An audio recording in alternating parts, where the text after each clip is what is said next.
The obvious pros for artificial disc replacement is we maintain motion and mobility.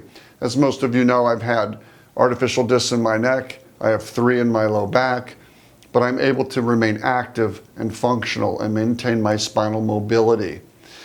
Our whole body emanates from our spine. Our spine controls everything. So with a healthy spine, we maintain a healthy body. And that's so critical.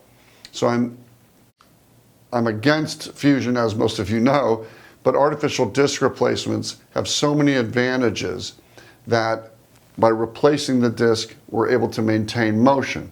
Now, what can go wrong with that is, remember, you still have facet joints in the back of your spine. Artificial disc replacement, we're just replacing your disc. We're not replacing your joints. We're working on some joint replacement technologies, but they're not quite there yet. So your joints can still go on to get a bit arthritic. You can still get some facet joint pain and things like that. My artificial disc replacements were put in 11 years ago. They're still perfect. My discs look normal where the artificial discs are. My facet joints, however, which were pristine 11 years ago, have a little bit of arthritis to them.